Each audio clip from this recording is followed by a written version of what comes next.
Le film s'ouvre sur des images de bandes vidéo granuleuses des années 1990. Un scientifique nommé Naren Ward marche seul dans un endroit étrange et sans fin. Les couloirs s'étendent à l'infini. Le papier peint est vieux et jauni. Des meubles isolés traînent dans des pièces vides, comme si quelqu'un les avait laissés là des années plus tôt sans jamais revenir. Il n'y a aucune fenêtre, aucune sortie, juste encore plus de couloirs. Naren filme tout avec sa caméra, respirant fort, visiblement terrifié. Il trouve une pièce remplie de vieux équipements vidéo et de caméras comme si quelqu'un documentait cet endroit depuis longtemps. Il attrape une radio et tente d'appeler à l'aide. Rien que de la friture. Aucune réponse. Puis, sorti de nulle part, un goéland passe devant lui en volant. Dans un endroit comme celui-ci, sans ciel, sans océan, sans fenêtre, un goéland n'a aucun sens. C'est un petit détail, mais il rend tout l'endroit encore plus dérangeant. Naren continue d'avancer. Puis il entend un grognement grave et profond qui résonne dans les couloirs. Quelque chose d'énorme approche. Il tourne sa lampe torche vers le bruit et aperçoit une créature massive qui avance vers lui à grands pas. Il fait demi-tour et court, cherchant un endroit où se cacher. Il n'y a nulle part où aller. La créature l'attrape. La dernière chose qu'on voit, c'est la bande qui coupe sur de la neige statique. On apprend que ces images sont visionnées par un groupe de scientifiques, des gens qui savent déjà que cet endroit existe. On rencontre Clark, le propriétaire d'un petit magasin de meubles appelé l'Empire de l'Ottoman du capitaine Clark. À première vue, ça ressemble à un commerce normal, un peu excentrique, mais le monde de Clark s'effondre. Un magasin de meubles plus grand et plus tapage sans grave l'œil vient d'ouvrir à proximité, et il attire tous ses clients. Les ventes chutent, les étagères sont pleines, mais le magasin est vide. Clark se promène dans son propre commerce comme un homme qui regarde son entreprise mourir au ralenti. Le stress le ronge. Il boit plus que de raison, et ça commence à se voir dans son caractère, sa concentration, la façon dont il s'emporte pour de petites choses. Pour gérer tout ça, il consulte une thérapeute, le docteur Mary Klein. Mais Mary n'est pas non plus une professionnelle, neutre et bien dans sa peau. Pendant qu'elle écoute Clark, on aperçoit des bribes de son propre fardeau qui transparaissent. Elle est hantée par des souvenirs de la destruction de sa maison d'enfance et par l'internement de sa mère dans un hôpital psychiatrique. Elle porte ce poids en silence, même en essayant d'aider quelqu'un d'autre à guérir. Lors de cette séance, Mary tente un exercice de jeu de rôle avec Clark. Elle lui fait rejouer, mot pour mot, les disputes exactes qui ont mené à son divorce, tel qu'il s'en souvient. L'objectif est de l'aider à digérer ce qui a mal tourné. Au lieu de ça, c'est l'effet inverse qui se produit. Clark commence à perdre le contrôle. Sa voix monte. Il se met à déverser sa colère contre son ex-femme, contre son alcool, contre le sentiment que sa vie lui échappe. Ce qui devait être un exercice thérapeutique calme se transforme en véritable explosion émotionnelle brute, amère et un peu effrayante. De retour au magasin, Clark essaie de sauver son commerce avec une vidéo promotionnelle. Il recrute sa directrice adjointe, K, et son petit ami, Bobby, pour filmer une publicité. C'est un peu bancal et maladroit dès le départ, Clark jouant à la fois le propriétaire du magasin et le présentateur vedette. Puis tout part complètement en vrille. Clark s'assoit sur une chaise d'exposition pour dire son texte et la chaise s'effondre sous lui en pleine caméra. C'est humiliant, mais presque comique aussi, juste un désastre de plus dans une série de mauvais jours pour un homme qui n'arrive décidément pas à souffler. Plus tard ce jour-là, un électricien vient s'occuper des problèmes électriques récurrents du magasin, lumière qui clignote, disjoncteurs qui sautent, le genre de soucis qui traînent depuis des semaines. Clark l'emmène au sous-sol pour vérifier le câblage à la source. Il trouve le tableau électrique principal et derrière celui-ci, quelque chose qui n'a rien à y faire. 3 interrupteurs montés en diagonale, complètement séparés du reste du tableau. Ils ne sont pas étiquetés. Ils ne sont reliés à rien dans le système électrique du magasin. L'électricien les examine, hausse les épaules et n'a aucune explication. C'est un détail étrange qui ne mène nulle part pour l'instant, mais il plante l'idée que quelque chose ne va pas dans ce sous-sol. Ce soir-là, seul dans le magasin après la fermeture, Clark s'installe pour regarder la télévision et décompresser, sa seule petite échappatoire au stress de la journée. Sans prévenir, l'écran se brouille et bascule sur une vidéo étrange. Des images tremblantes de couloirs sombres, de la friture, des flashs rapides de mouvements. Aussi vite qu'elle est apparue, la télévision s'éteint complètement, laissant Clark assis dans le silence, troublé. Craignant un nouveau problème de câblage, Clark redescend au sous-sol pour vérifier. C'est là qu'il la voit, une fine ligne de lumière qui brille derrière l'un des murs du sous-sol, à un endroit qui ne devrait être que du béton plein. Il s'en approche lentement, tend la main et touche la lumière. Et sa main traverse le mur comme s'il n'existait pas. Clark se fige un instant, fixant sa propre main disparaître dans le béton solide. Tous ses instincts lui crient de reculer. Au lieu de ça, la curiosité ou peut-être simplement le chaos de la journée qui le rattrape le pousse à avancer. Il traverse complètement le mur. De l'autre côté, le sous-sol a disparu. Clark se retrouve dans un couloir qui ne devrait pas exister, sans fin, sombre, éclairé par des néons vacillants au plafond. Les murs sont recouverts d'un vieux papier peint jauni, du genre qu'on trouverait dans un bâtiment abandonné depuis des décennies. La moquette sous ses pieds est humide et tachée. Il n'y a aucune fenêtre, aucune porte menant à l'extérieur. Juste couloir après couloir, se ramifiant dans toutes les directions, tous quasiment identiques. Clark se retourne instinctivement, s'attendant presque à revoir le sous-sol derrière lui, mais le mur par lequel il est passé ressemble maintenant à tous les autres murs alentours. Il est perdu. Il commence à marcher, lentement, prudemment, une main traînant le long du mur comme s'il pouvait disparaître à nouveau à tout instant. Le silence est pesant, aucun bruit de circulation, aucun bourdonnement de bâtiments, rien qui rappelle le monde extérieur. Juste ses propres pas et sa propre respiration. Il passe devant une pièce avec une silhouette en carton grandeur nature d'un homme, appuyé dans un coin, tourné dans la mauvaise direction, comme si elle attendait quelqu'un. Clark ne s'arrête pas pour regarder de trop près. Il continue d'avancer. Puis il les entend, des voix, plusieurs personnes parlant en même temps, dans des langues différentes qu'il ne reconnaît pas. Impossible de savoir d'où ça vient. Pas d'une pièce, pas d'un couloir. Ça vient de partout et de nulle part à la fois, comme si l'endroit tout entier se murmurait à lui-même. Il avance et trouve une pièce où le sol paraît anormal. Des objets fusionnés directement dedans, des formes à moitié fondues de meubles et d'objets du quotidien, comme si la pièce avait absorbé tout ce qui s'y trouvait autrefois. Clark s'accroupit, étudiant ce qu'il voit, essayant de comprendre. C'est là qu'il aperçoit quelque chose de petit et de personnel près du mur, un badge d'identification. Il le ramasse et lit le nom, Naren Warren, le même scientifique que dans la bande d'ouverture. Clark regarde immédiatement autour de lui, cherchant un corps, un signe de ce qui s'est passé. Il n'y a rien, pas de corps, pas de sang, juste le badge, laissé là, comme si la pièce avait gardé l'objet mais effacé la personne. Avant que Clark ne puisse digérer ce que cela signifie, un nouveau bruit traverse le silence, un grognement grave et profond, résonnant dans le couloir derrière lui. C'est proche, plus proche qu'avant. Tout le corps de Clark se glace. Il n'attend pas de voir ce qui produit ce bruit.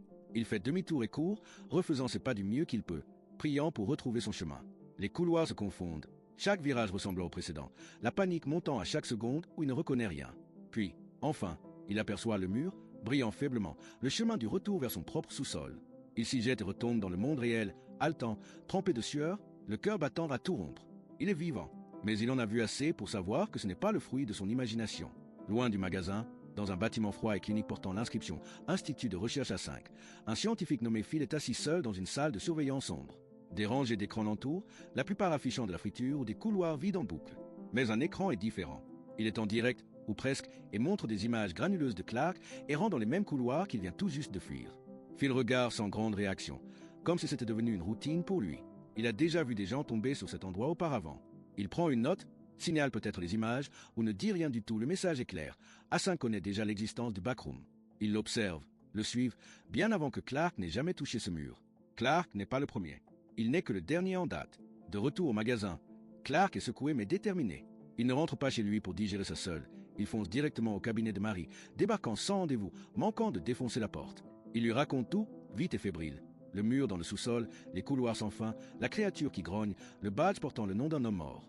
Marie écoute attentivement, comme une thérapeute formée le ferait, mais son expression trahit clairement qu'elle n'y croit pas une seconde. Pour elle, ça ressemble exactement à ce qu'elle attendrait d'un homme stressé et alcoolique en pleine crise. Elle suggère gentiment que ce que Clark a vécu pourrait être une sorte d'épisode lié à l'alcool, une hallucination, des symptômes de sevrage, son esprit lui jouant des tours dans un moment de stress extrême. Clark se braque. Il sait ce qu'il a vu. Il n'est pas ivre, et il n'imagine rien. Mais discuter avec elle ne mène nulle part, et il voit bien le doute inscrit sur son visage. Alors, au lieu d'essayer de la convaincre davantage, il change de stratégie. Il lui dit, calmement et fermement, qu'il va ramener des preuves. De vraies preuves vidéo, éléments concrets, quelque chose d'indéniable pour qu'elle n'ait d'autre choix que de le croire. Marie ne l'en empêche pas. Au contraire, elle semble presque soulagée, s'attendant à ce que toute cette histoire disparaisse tranquillement une fois que Clark réalisera qu'il n'y a rien à prouver. Déterminé, Clark part rejoindre les deux personnes en qui il a le plus confiance au magasin, sa directrice adjointe Kay et son petit ami Bobby. Il leur expose tout de la même façon qu'à Marie, le mur, les couloirs, la créature, tout. Contrairement à Marie, Kay et Bobby ne le rejettent pas d'emblée. Peut-être par loyauté, peut-être par curiosité, peut-être simplement parce que c'est le genre de personnes qu'ils sont. Mais après l'avoir écouté, ils acceptent de descendre au sous-sol avec lui pour voir ça de leurs propres yeux. C'est une décision dont aucun d'eux ne mesure encore vraiment le poids. Clark conduit Kay et Bobby au sous-sol, avec une confiance étrange désormais, comme un homme faisant visiter quelque chose qu'il a déjà survécu une fois. Il a apporté du matériel cette fois, une corde, des lampes torchées, du ruban adhésif. Il délimite l'entrée du mur avec du ruban, presque comme sur un vrai site de recherche, comme s'il traitait déjà sa découverte comme quelque chose de sérieux, qui mérite d'être documenté correctement, qui ressemble à un mur de sous-sol ordinaire. Pour eux, toute cette histoire semble toujours insensée, jusqu'à ce que Clark leur montre la fine ligne de lumière et qu'ils voient sa main disparaître dans le béton solide sous leurs yeux. Leurs réactions disent tout, des yeux écarquillés, un silence stupéfait, un mélange de peur et d'incrédulité. Mais aucun des deux ne recule. Quoi que ce soit, ils doivent le voir par eux-mêmes. L'un après l'autre, ils traversent le mur. De l'autre côté, Kay et Bobby réagissent comme Clark la première fois, dépassés, désorientés, essayant de comprendre ces couloirs sans fin là où se trouvait un sous-sol. Clark, désormais un peu plus familier avec l'endroit, prend le devant et les guide plus loin. Il tombe sur une ouverture dans le sol, un espace sombre en contrebas que Clark veut explorer. Bobby se porte volontaire pour descendre, peut-être pour prouver quelque chose, peut-être simplement en faisant confiance au jugement de Clark. Ils attachent une corde solidement autour de sa taille et le descendent lentement dans l'obscurité. La lampe torche de Bobby perce le noir, révélant que l'espace en dessous est rempli de piles de vieux vêtements abandonnés éparpillés partout, comme du linge laissé par des dizaines de personnes qui ne sont jamais revenues le chercher. Il balaie lentement les alentours avec sa lumière, puis s'arrête sur quelque chose qui lui retourne l'estomac. Un t-shirt dans le tas, un t-shirt qu'il portait plus tôt ce jour-là même. Il est trempé de sang. Avant même qu'il ne puisse comprendre ce que ça signifie ou ce que ça implique pour son propre avenir, un grognement profond gronde quelque part dans l'obscurité. La tête de Bobby se relève d'un coup. Il crie qu'on le remonte, la panique envahissant sa voix. Au-dessus, Clark et K commencent à tirer la corde aussi vite que possible, portés par l'adrénaline. Pendant une seconde, on croit qu'ils vont réussir à le sortir à temps. Puis quelque chose l'attrape par en dessous. La créature tire Bobby vers le bas avec une force terrifiante, arrachant la corde de leurs mains. K hurle son nom, se précipitant vers l'ouverture, mais c'est trop tard, la créature entraîne le corps ensanglanté et sans vie de Bobby dans un espace caché et scellé, disparaissant complètement avec lui. K n'hésite pas. Poussée par la panique et le désespoir, elle se précipite à leur poursuite dans l'obscurité, hurlant le nom de Bobby, disparaissant plus profondément dans les couloirs. Clark reste seul, figé, l'appelant mais elle est déjà partie. En quelques secondes à peine, le groupe de 3 s'est retrouvé disloqué, et Clark est désormais complètement seul dans un endroit qui a déjà tué au moins une personne qu'il connaissait. Clark reste seul dans le couloir, encore les yeux rivés sur l'endroit où K a disparu, l'esprit en ébullition. Chaque instinct lui dit de la suivre, de garder le groupe uni, mais la peur l'emporte. Il ne connaît pas encore assez bien ses couloirs, et pour suivre à l'aveugle ce qui vient d'emporter Bobby lui semble être un aller simple vers la mort. Alors il fait la seule chose qui a du sens sur le moment. Il court, cherchant un endroit, n'importe lequel, où se cacher. Il se réfugie dans une pièce et s'arrête net. Elle est décorée pour Noël, un sapin entièrement illuminé dans un coin, des guirlandes accrochées, de la fausse neige saupoudrée sur les meubles. C'est chaleureux et familier d'une façon profondément dérangeante ici, comme un souvenir que quelqu'un aurait oublié d'éteindre. Un instant, Clark reste simplement planté là, déstabilisé par le caractère si normal de cette pièce comparée à tout ce qu'il a vu jusque-là. Puis il remarque qu'il n'est pas seul. 2 silhouettes se tiennent au bord de la pièce, de forme humaine, mais fausse. Leurs proportions sont légèrement décalées, leurs mouvements raides et peu naturels, comme quelque chose construit à partir de la description d'une personne plutôt qu'à partir d'une vraie personne. Ce sont les natures mortes, des copies grossières et inachevées de personnes réelles, sans expression, silencieuses. Et elles avancent vers lui. Clark recule lentement d'abord, puis fait demi-tour et détale hors de la pièce, sans attendre de voir ce qu'elle ferait si elle l'atteignait. Il sprint à travers une autre porte, la poitrine haletante, essayant de mettre de la distance entre lui et ses choses. Il dérape jusqu'à l'arrêt dans une nouvelle pièce, et à travers une brèche dans le mur, il aperçoit K. Elle est vivante, elle est proche. Pendant un bref instant, un éclair de soulagement. Mais le mur entre eux n'est pas un vrai mur de la façon dont il le croit, de son côté à elle, elle le voit clairement. De son côté à lui, il ne la voit pas du tout. Ils sont séparés par quelque chose qui ne fonctionne que dans un sens, assez proche pour presque se toucher, mais sans aucun moyen réel de s'atteindre. Avant que l'un ou l'autre ne puisse trouver comment combler cet écart, la créature apparaît. Elle se déplace vite, plus vite que Clark ne s'y attend, comblant la distance en quelques secondes. Clark a à peine le temps de réagir avant qu'elle ne se jette non pas sur lui, mais sur la caméra qu'il tient dans les mains. Elle arrache la caméra en un mouvement violent, laissant Clark les mains vides, titubant en arrière, sa seule preuve disparue en un instant. Il a perdu sa preuve. Il a de nouveau perdu K, et il se retrouve désormais seul dans une pièce, sans la moindre idée de la direction qui mène au mur de retour. Chez elle, Mary va qu'à sa soirée quand elle consulte son répondeur par habitude. Il y a un message qui l'attend de Clark. Sa voix résonne dans le haut-parleur, et immédiatement quelque chose sonne faux. Il parle vite, tendu, presque à bout de souffle. Il lui dit qu'il ne reviendra jamais, et le message s'arrête peu après, sans explication, sans contexte, juste cette phrase troublante qui reste suspendue dans l'air. Mary reste un moment silencieuse, rejouant le message dans sa tête. Elle a l'habitude que Clark soit dramatique, qu'il perde pied, qu'il dise des choses qu'il ne pense pas, mais celle-ci semble différente. Il y a quelque chose dans son ton qui ne sonne pas comme un homme qui exagère ses problèmes. Ça sonne comme de la peur. Pendant ce temps, de l'autre côté de la ville, Phil est chez lui avec sa famille, essayant de passer une soirée normale. La télévision est allumée en fond et une publicité apparaît. C'est celle de Clark pour l'Empire de l'Ottoman du capitaine Clark, la même promo à petit budget que Clark a filmé plus tôt, effondrement de chaises inclus. L'attention de Phil se fige sur l'écran. Il se penche légèrement en avant, étudiant attentivement le visage de Clark. Le déclic se fait presque instantanément, c'est le même homme que celui des images de surveillance, celui que Phil a vu errer dans le backroom quelques jours plus tôt à peine. Phil ne dit pas grand-chose à sa famille. Il fixe simplement l'écran un instant de trop, réalisant que le mystère d'A5 a désormais un nom, un visage et un vrai commerce public. Ce n'est plus une personne random tombée dans le backroom par accident. C'est quelqu'un que Phil peut désormais retrouver dans le monde réel quand il le voudra. De retour chez elle, Marie n'arrive pas à se sortir ce message vocal de la tête. Le malaise grandit jusqu'à devenir insupportable. Elle attrape ses clés et fonce directement au magasin de Clark, entre dans le bâtiment vide, appelant son nom. Aucune réponse. Elle descend au sous-sol, comme Clark le fait toujours quand quelque chose ne va pas, et commence à chercher, sans trop savoir quoi. Puis elle voit la même ligne de lumière brillante que Clark avait décrite, venant de derrière le mur du sous-sol. Malgré tout ce que sa formation et son esprit rationnel lui disent, elle tend la main vers la lumière, poussée par une inquiétude sincère pour Clark. Et voilà, Marie se retrouve elle aussi dans le backroom. Elle avance lentement dans les couloirs, clairement pas taillée pour ça comme Clark l'est devenue. Chaque bruit la fait sursauter. Elle finit par entrer dans une pièce entièrement recouverte de dessins d'enfants troublants, des images grossières et dérangeantes qui semblent signifier quelque chose, même si elle ne comprend pas quoi. Elle reste là, mal à l'aise, essayant de donner un sens à cette pièce. C'est à ce moment que Clark apparaît derrière elle, silencieux, soudain. Avant même qu'elle ne puisse se retourner complètement ou dire son nom, il l'attrape dans une clé de bras serrée. Elle se débat un instant puis s'affaisse, inconsciente dans ses bras. Clark porte le corps inconscient de Marie à travers les couloirs jusqu'à ce qu'il atteigne une pièce construite pour ressembler exactement à une salle à manger familiale normale, une table dressée pour un repas, des chaises disposées avec soin, un éclairage chaleureux. Sauf qu'autour de cette table sont assises plusieurs figures de nature morte, des copies grossières et inachevées de personnes réelles, arrangées comme une fausse famille posant pour un dîner qui n'aura jamais lieu. C'est artificiel, mis en scène, profondément troublant, comme le souvenir de dîner de famille que Clark n'a jamais vraiment eu. Il installe Marie doucement sur une chaise et attend qu'elle reprenne connaissance. Quand elle se réveille enfin, désorientée et terrifiée, Clark ne l'attaque pas tout de suite. Il commence plutôt à parler, presque calme désormais, comme un homme enfin prêt à s'expliquer. Il lui dit la vérité sur cet endroit que tout, dans le backroom, est quelque chose ou quelqu'un qui a été mémorisé. Chaque pièce, chaque objet, chaque figure de nature morte est tirée du souvenir de quelqu'un et recréée ici, imparfait et déformé, mais reconnaissable.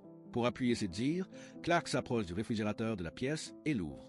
Posé à l'intérieur, sur une étagère où devrait se trouver de la nourriture, se trouve la tête coupée de K. Marie recule d'horreur. Clark réagit à peine, comme s'il avait déjà fait la paix avec ce que cet endroit fait aux gens, ou peut-être qu'il est déjà trop loin pour encore ressentir quoi que ce soit. Puis il se dirige vers l'une des figures de nature morte féminine, assise à table, et lui découpe calmement le cuir chevelu, comme si de rien n'était. Il se retourne vers Marie et lui demande de continuer à jouer le jeu de rôle du mariage issu de leurs anciennes séances de thérapie, le même exercice que celui du tout début du film, sauf que maintenant ce n'est plus un jeu, et Marie est prisonnière. Elle refuse. Au lieu de jouer son jeu, Marie le regarde droit dans les yeux et lui dit la vérité qu'il n'a jamais voulu entendre, que sa femme ne l'a pas quitté à cause de l'alcool, ni des affaires, ni d'aucune excuse qui se raconte depuis des années. Elle l'a quitté parce que Clark est pathétique et génial, et tout le monde dans sa vie l'a toujours su. Elle le dit sans scier, utilisant la seule arme qu'elle possède réellement, la franchise brutale. Ça marche d'une façon que personne n'attendait. Quelque chose se brise en Clark. La colère se dissipe, remplacée par quelque chose qui ressemble davantage au chagrin. Il commence à la relâcher, desserrant son emprise sur la situation. Sur elle, surtout. Mais ce moment de faiblesse déclenche quelque chose de bien pire. Les autres figures de nature morte à table se dispersent soudainement, fuyant dans ce qui ressemble à une peur véritable. Quelque chose de plus grand approche. Des profondeurs du backroom émerge la nature morte principale, une version massive, tordue et monstrueuse d'une personne, portant une copie fondue et déformée du visage même de Clark. C'est le capitaine Clark, en personne, transformé en la créature même qui traque tout le monde depuis le début.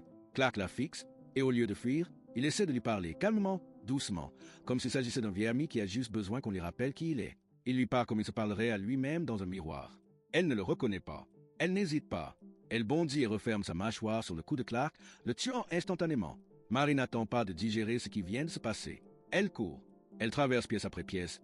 Et plus elle avance, plus les pièces commencent à ressembler à son propre quartier d'enfance, des recréations des rues où elle a grandi, des maisons qu'elle reconnaît, des souvenirs qu'elle a passé des années à essayer d'enterrer, désormais reconstruits autour d'elle dans les moindres détails effrayants. Elle se faufile par un espace étroit entre deux murs et ressort de l'autre côté dans une version tordue et déformée du hall d'entrée du magasin. La créature est juste derrière elle.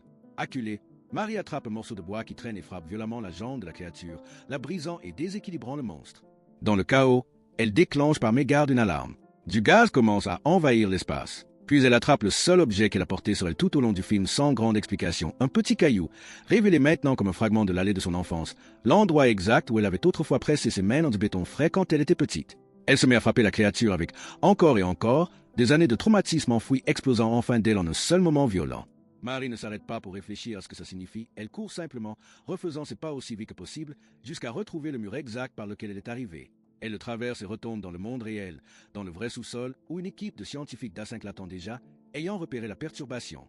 Ils la trouvent là, tremblante, à peine cohérente. Marie est amenée au siège d'A5 et installée dans une salle d'interrogatoire aseptisée, où Phil l'attend. Il lui demande calmement de décrire exactement ce qu'elle a vu là-bas. Marie ouvre la bouche pour répondre, et n'y arrive pas. Les mots ne viennent pas. Ce qu'elle a vécu ne rentre dans aucun langage normal. Phil finit par expliquer ce qu'A5 est vraiment. L'entreprise fabriquait à l'origine des machines IRM, jusqu'à ce qu'elle tombe par hasard sur la découverte du backroom caché sous des bâtiments ordinaires. Depuis, toute leur mission a changé. Ils cartographient discrètement l'endroit, l'étudient, essayant de comprendre ce que c'est et comment ça fonctionne. Pendant que Phil continue de parler, d'expliquer, de la rassurer, sa voix se fond peu à peu en bruit de fond. Marie arrête complètement d'écouter. Elle reste simplement assise là, le regard perdu au-delà de lui, avec un petit sourire troublant qui se dessine sur son visage comme si quelque chose en elle avait déjà changé. La scène finale nous ramène dans le backroom lui-même, où de nouvelles pièces commencent déjà à se former, construites directement à partir des propres souvenirs de Marie. Parmi elles, une pièce très précise, une réplique parfaite de cette même salle d'interrogatoire, avec une version nature morte de Marie assise tranquillement sur la même chaise exacte. Le film se termine ainsi, laissant clairement entendre que le backroom a déjà réclamé son prochain sujet et que le cycle est loin d'être terminé.